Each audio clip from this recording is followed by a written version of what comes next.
예, 우리가 잘 알듯이 사도는 지금 감옥에 갇혀 있습니다. 생각해 보시면 오늘날처럼 이렇게 문명이 발전되고 또 인권을 따지는 우리 사회에서도 이 감옥은 정말 어마무시한 곳인데, 그렇죠? 내가 감옥에 있다는 생각만 해도 끔찍하지 않습니까? 따라서 당시 그 고대 사회에서의 그 수감 생활은 이제 아무리 바울이 가택연금을 했을 거라고 해도 오늘날보다 더 고되면 고됐지 결코 더 편하진 않았을 것입니다. 그렇게 이런 이제 바울의 어려운 소식을 듣고 그 빌립보 교인들은 에바브로디오 편에 이제 돈을 보낸 거죠. 그렇다면 이제 그 에바브로디도가 그 바울을 면회하고 돌아왔을 때 이제 돌아왔을 거 아니에요. 바울을 만나고 다시 그 편지를 들고 빌립보로 돌아왔을 때 빌립보 교인들이 가장 관심 있고 즉 가장 궁금하고 듣고 싶었던 소식은 무엇이었을까요? 당연히 자신들이 사랑하는 그 바울의 그 상황에 대한 어떤 설명이었겠죠. 지금 밥은 제때 먹고 있는지, 어디 아픈 데는 없는지, 바울이 혹시 매일 얻어맞고 있는 건 아닌지, 언제 출소할 수 있을지, 아니 할 수나 있는 건지, 그들의 모든 관심의 그 중심은 지금 사도가 처한 상황, 즉 바울이란 그 인물에 있었을 것입니다. 그럼 이제 우리가 빌립보 교인이라고 생각을 해보고 이제 에바브로교가 돌아오고 그 손에 들어진 그 편지를 막 서로 읽으려고 했을 때 그러면서 이제 이 빌립보서 1장을 읽어간다 상상하면 어떨까요? 막 주위에서 웅성웅성거리겠죠. 어떻게 지낸대? 어떻게 지낸대? 막 하면서 말이죠. 근데 이제 오늘 그 긴 본문에서도 보셨지만 그 바울은 지금 자신의 상황에 대해서 그렇게 별로 아주 자세하게 이야기하지 않고 있습니다. 막 어떻게 지내나 교인들은 이제 그런 내용들을 찾고 있었을 텐데 막상 사도는 그 자신의 이야기를 그렇게 많이 하고 있지는 않는 거죠. 오히려 바울은 자신의 소식이 궁금했을 그 빌립보 교인들을 향해 이렇게 얘기합니다. 12절 이제 다시 보시면 한번 읽어주세요. 너희가 알기를 원하노라. 즉 자신이 진짜 알리고 싶은 게 있다는 것이죠. 그리고 그것이 바로 복음이 진전되고 있다는 그 사실입니다. 그러니까 바울은 너희가 분명 나를 궁금해 하겠지만 나는 너희에게 도리어 이걸 알려주고 싶다 하며 자기에게 지금 주어지는 그 관심을 다시 복음으로 돌리고 있습니다. 그렇게 이제 그는 13절, 14절에 이어져 나오듯이 한 번 더 눌러주세요. 여기서 보시겠지만 자신의 메인 속에도 자기가 이제 시위대와 자기를 이렇게 보호라기보다는 이렇게 observe하는 그런 시위대와 다른 사람에게 어떻게 복음을 전했는지 또한 자신의 메임을 통해 도리어 다른 형제들이 어떻게 더 복음을 전파했는지 온통 관심을 복음에 쏟고 있는 것이죠. 한때 이렇게 아마 보셨을 것 같아요. 이렇게 뇌구조 다이어그램이 있었잖아요. 그래서 뇌 중앙에 보면 어떤 분들은 거기에 돼지갈비가 있을 거고 음식이 있을 거고 뭐 이런 그 뇌 구조 그림이 유행했었는데 그 사도의 뇌를 들여다본다면 그곳에는 온통 복음만이 있는 것입니다. 성도님들은 이런 바울이 어떻게 느껴지십니까? 자신이 처한 극한 상황에도 그 시선과 관심을 자기에게 두지 않고 오직 복음에게만 두고 있는 그 바울의 모습 말입니다. 대단하다 느껴질 수도 있고 바울이니까 뭐 당연한 거라 느껴질 수도 있고 아니면 그건 전혀 나랑 상관없는 2000년 전에 뭐 어떤 성인 문제 같은 이야기 그냥 책에서 잠깐 보고 넘기는 그런 느낌이 들 수도 있겠죠. 아니 조금 더 솔직해지다면 오늘날 우리 주위에 진짜 이런 바울 같은 자가 있다면 우리는 그를 어떻게 볼까요? 적어도 저는 그를 향해서 제가 솔직하게 제 자신에게 물어봤을 때, 와, 정말 복음의 사람이군. 정말 부럽다. 하는 것이 아니라, 저는 어쩌면 지금 이 사람은 혹시 현실 도피자가 아닌가라는 저 나름의 그런 합리적인 생각을 할 것 같습니다. 실제로 제가 그래서 그 온라인 백과사전에 그 현실 도피에 대한 정의를 보니까 이렇게 정의하고 있더군요. 현실을 받아들이지 못하고 부정하거나 왜곡하거나 그 사실을 의도적으로 잊으려고 다른 것에 몰두하는 현상을 일컫는다. 어떻게 보면 지금 그 사도의 상황을 설명하는 것 같지 않습니까? 그는 지금 어려운 극한 감옥 생활에서도 그 상황을 부정하고 왜곡하고 있으며 더 나아가 그 어려운 사실을 잊으려고 복음이란 어떤 사명에 일부러 몰두해 보이는 듯합니다. 문제가 좀 있어 보이는 거죠. 심지어 어디 그뿐입니까? 이제 15절, 17절을 보시면 또 한번 눌러주세요.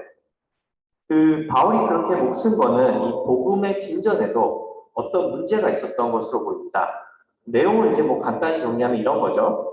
이 당시에 그 바울을 두고 두 그룹이 있었던 것 같은데, 이제 한쪽 그룹은 완전히 이제 바울을 좋아하는 친 바울파로서 바울과 복음을 사랑하는 진짜 순수한 마음으로 복음을 전했고, 또 다른 그룹은 이제 완전 바울을 싫어하는 그룹인데, 그래서 바울에 대한 어떤 질투와 라이벌 의식 속에서 복음을 전한 것입니다. 물론 우리는 이 그룹이 누구였는지, 왜 바울을 싫어했고 질투했는지 알 수는 없습니다. 그리고 어떻게 그들의 복음의 전파가 바울의 내임에 어떤 괴롭힘을 더했는지도 결국엔 상상과 추측에 맡겨야 합니다. 그러나 우리가 이 대목에서 분명할 수 있는 건 복음을 전파하는 그들의 그 마음이 어떠한 순수한 동기에서 시작한 게 아니었다는 거죠.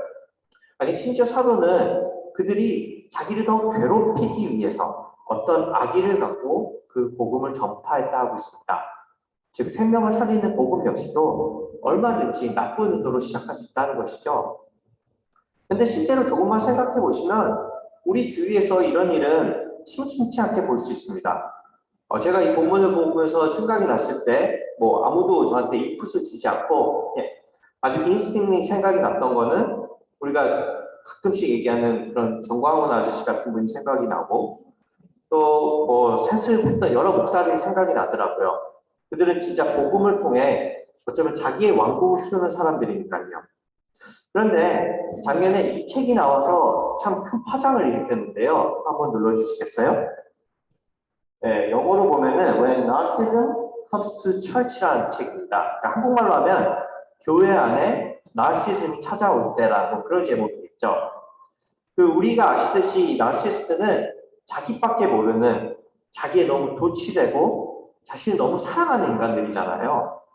근데 이제 저자에 따르면 실제로 이 나르시스트들은 자기에 대한 사랑이 많아서가 아니라 도리어 자신에 대한 사랑이 너무 연약해서 그 사랑이 너무 자신이 없어서 진정한 사랑으로부터는 도망가는 사람이라고 합니다.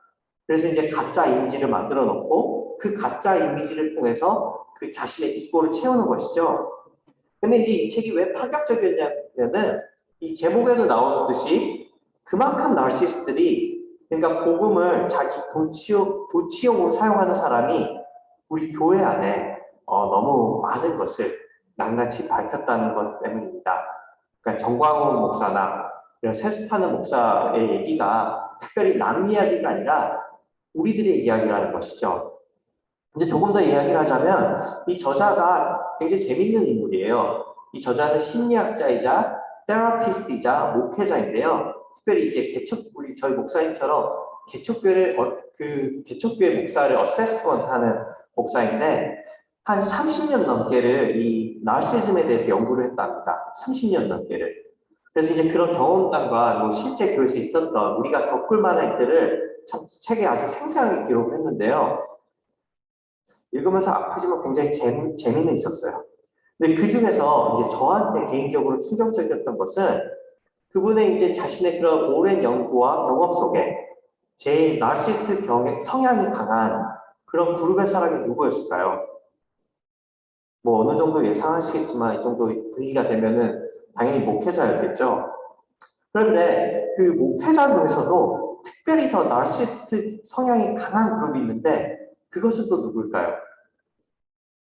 좀 신기하게도 그건 대형 교회 목사가 아니라 메가 철치 그 파스터들이 아니라 그분들도 당연히 그렇지만 바로 개척교회를 준비하는 이 철치 플랜터들이었다고 합니다. 자신의 경험에 따르면. 그러니까 개척교회를 시작하는 이 목회자들이 젊은 층들이 막 새로운 비전을 얘기하고 뭔가 다른 걸 추구한다고 참 좋은 얘기들을 많이 하지만 막상 그들의 이 속내를 살펴보면 거기에는 어떤 순수한 동기보다는 이렇게 나는 남들과 다르다. 혹은 내가 더 뛰어나다. 너가 모르는 걸 내가 해보겠다라는 그런 점을 증명하기 위해 목회를 한다는 것이죠. 혹시 지금 그럼 이거 지금 신전도사 너 얘기냐 이렇게 쳐다보신다면 차마 100% 아니라고 말을 못하겠네요. 어느 정도 예상은 하시겠지만 저는 지금 이 자리에서 저 나름 이제 순수하게 복음을 전하려고 하지만 실제로 제 마음은 좀 복잡하죠. 순수한 마음도 있어요. 그렇게 나쁘진 않아요. 그렇지만 분명 저 안에서도 이제 어떤 인정 욕구를 받고 싶은 신전도사 설교도 들을만하네 하는 그런 눈빛과 관심을 저는 동시에 갈망하죠. 계속 주셔도 돼요. 계속 이런 얘기하면 제 무덤 파는 것 같으니까 이제 다시 바울을 돌아와서 그러니까 바울한테 그렇게 했던 자들도 분명 이런 그러니까 나르시스트 그런 부류의 사람들이었겠죠. 자, 그런데 놀랍게도 바울은 이런 자들을 향해서 파워포인트를 참고해 주시면 어쨌든지 복음만 전파되면 기뻐하고 또 기뻐한다고 합니다. 자, 여기서 이제 오해하시면 안 되는 것은 복음을 어떤 의도로 하던 그 의도가 좋던 나쁘던 그게 괜찮다는 것이지 아무 복음이나 전해도 괜찮다는 건 아닙니다. 그러니까 가짜 복음이 괜찮다는 건 아니죠. 그리고 더 나아가서 글의 뉘앙스로 봤을 때 바울은 분명 지금 그들에게 상처를 받은 것이 분명합니다. 아픔이 보여져요. 따라서 그는 이렇게 나쁜 의도라도 혹은 진실되지 않아도 어떻게든 복음을 전하라고 권장하는 것은 아닙니다. 성경은 이런 위선적인 행동에 대해서 끊임없이 경고를 하고 있죠. 그렇지만 지금 감옥에서 아무것도 할 수 없는 상황에서 자기에게 상처가 되고 아픔이 되어도 어떻게든 복음만 진전이 됐다면 나는 기쁘다고 자신을 복음 뒤에 숨기고 복음에게 집중하게 하는 그런 바울의 모습으로 보입니다. 자, 그래도 그렇지 그는 어떻게 이런 상황에서 복음만 잘 되면 기쁘다고 할 수 있을까요?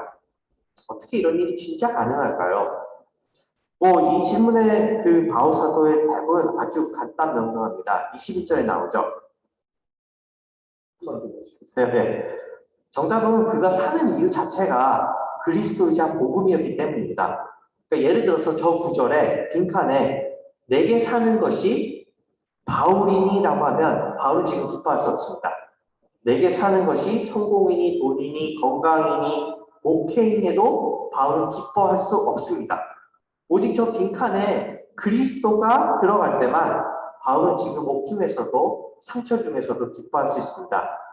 따라서 이 질문의 답은 우리가 이미 압니다. 그렇죠? 머릿속에 복음이 답이라는 것을 우리가 늘 듣기 알죠.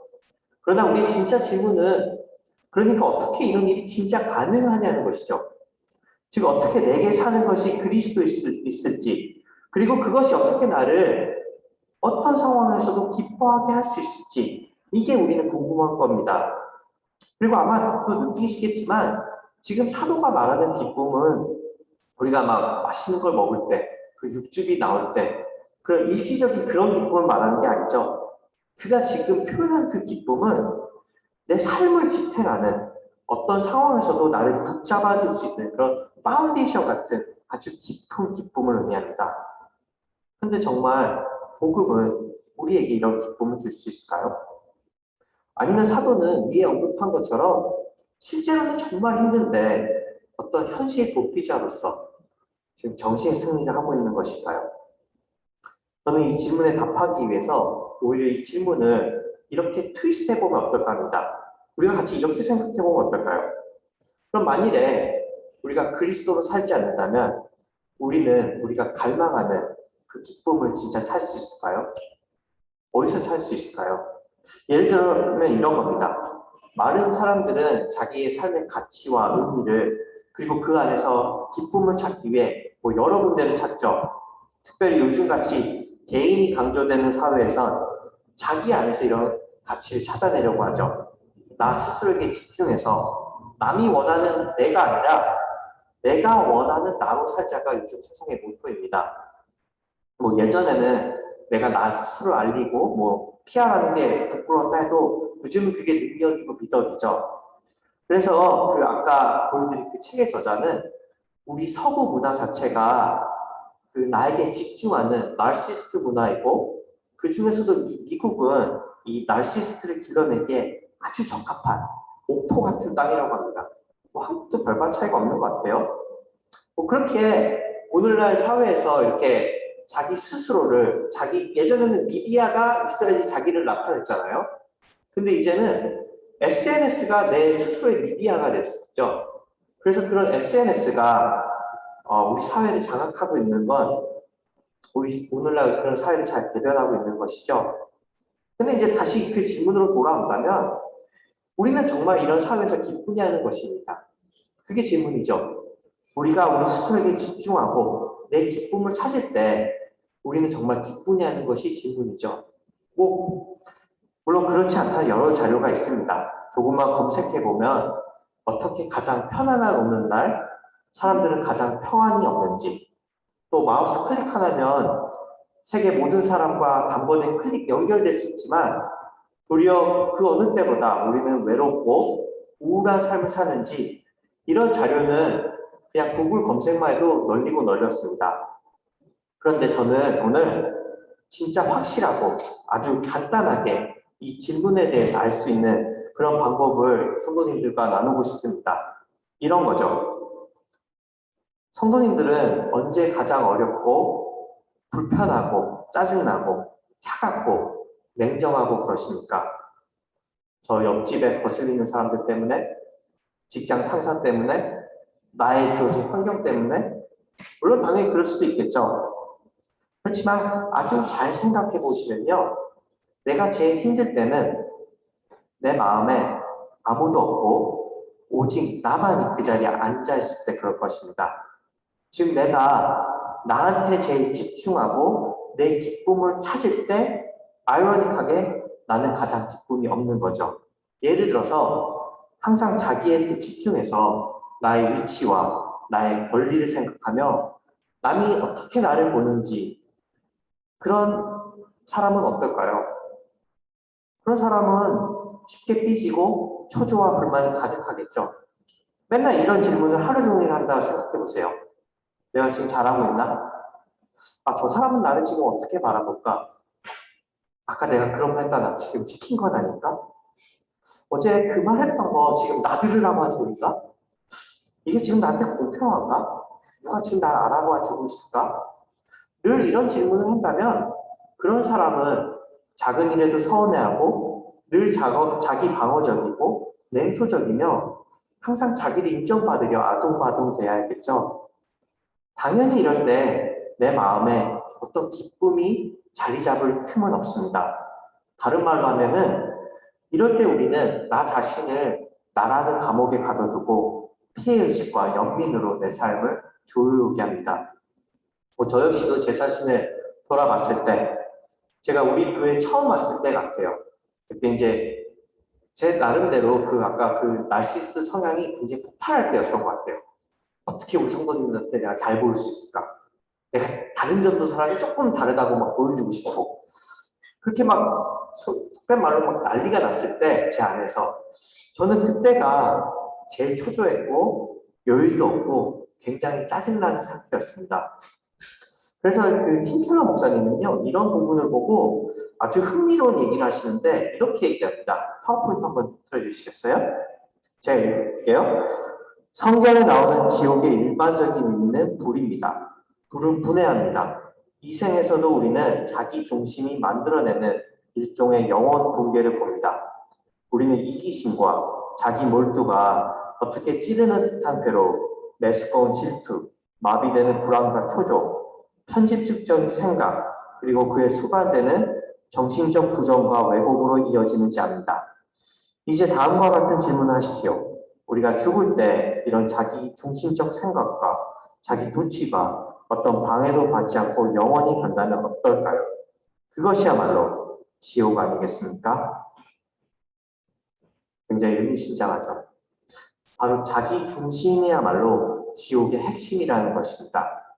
그렇다면 우리가 지금 이 땅에서 만일 온통 모든 생각과 집중을 나에게 집중해서 내게 사는 것이 내 자신이라고 할 때 우리는 그 지옥을 미리 경험하면서 사는 것입니다.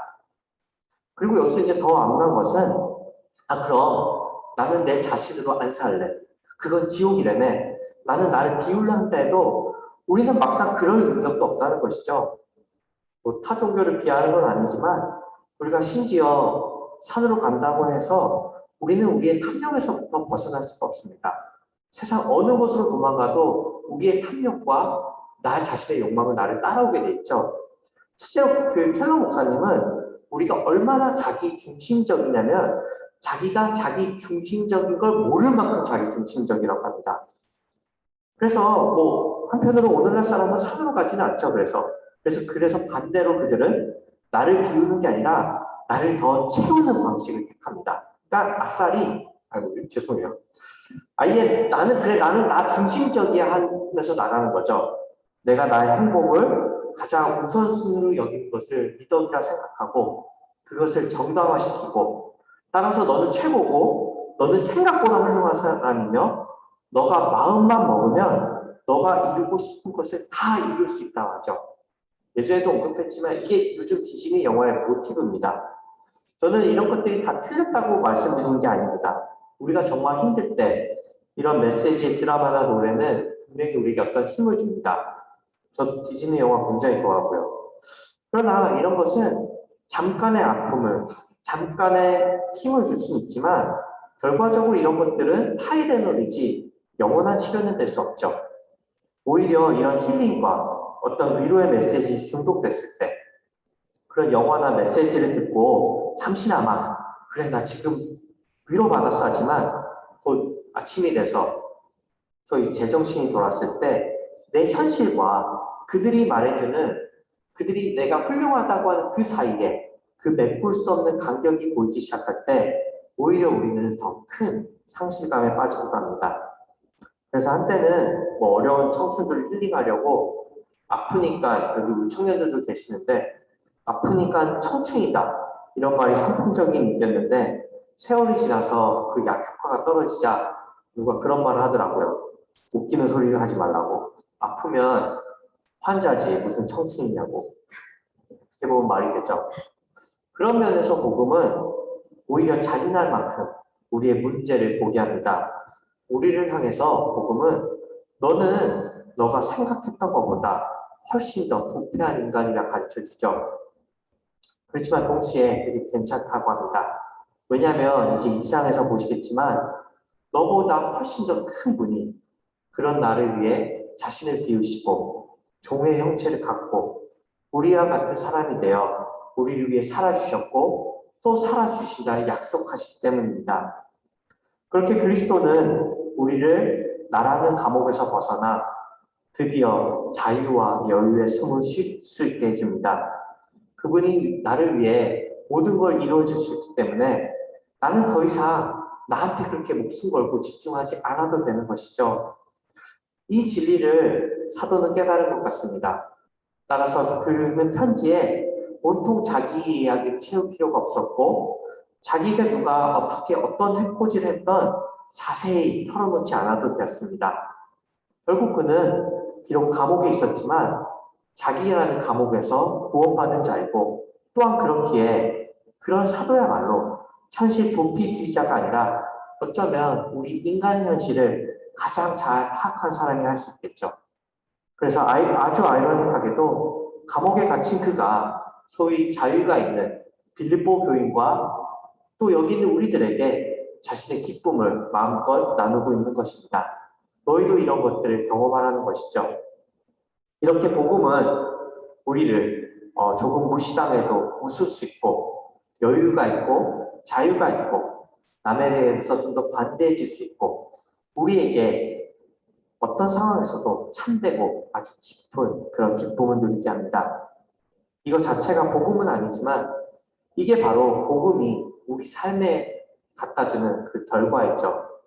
이런 사도가 느꼈던 그 복음의 기쁨이 우리 삶에 충만하기를 그렇게 내게 사는 것이 그리스도라 고백할 수 있는 또 그것을 사모할 수 있는 우리 모두가 되기를 주님의 이름으로 축원합니다. 다 같이 짧게 묵상하고 기도하고 마치겠습니다. 같이 기도할까요?